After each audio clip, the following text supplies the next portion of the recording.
Ooty garden റോഡിലൂടെ വെറുതെ നടക്കുമ്പോഴാണ് ഈ ഫ്രൂട്ട് കണ്ണിൽപ്പെട്ടത്. കടക്കാരനോട് പേര് ചോദിച്ചപ്പോൾ ഗോവ ഫ്രൂട്ട് എന്നാണ് പറഞ്ഞത്.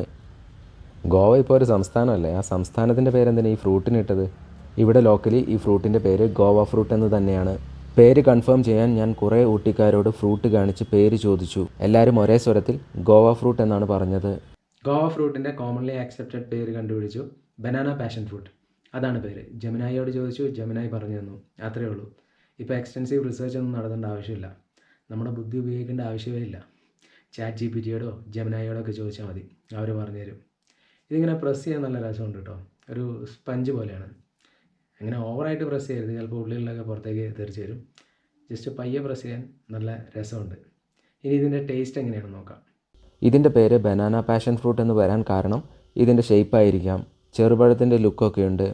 പിന്നെ ബനാന പോലെ തന്നെ ഇത് നന്നായി പഴുക്കുമ്പോൾ ഒരു യെല്ലോ ഷെയ്ഡാകും. ഇതിനൊരു പ്രത്യേക അരോമയുണ്ട്. ആ അരോമ എക്സ്പ്ലെയിൻ ചെയ്യാൻ എനിക്കറിയില്ല. ഇനി ടേസ്റ്റ് ചെയ്ത് നോക്കട്ടെ.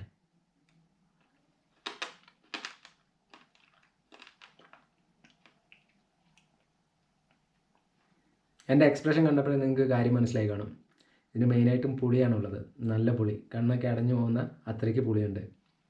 പിന്നെ ഇതിൻ്റെ കുരു എന്ന് പറയുന്നത് അത്യാവശ്യം നല്ല കട്ടിയുള്ളതാണ്. പാഷൻ ഫ്രൂട്ടിൻ്റെ പോലത്തെ കുരുവല്ല, കടിച്ച് പൊട്ടിക്കാൻ തന്നെ പാടാണ്. അതങ്ങനെ കഴിക്കാവുന്നതാണോ എന്ന് എനിക്കറിയില്ല.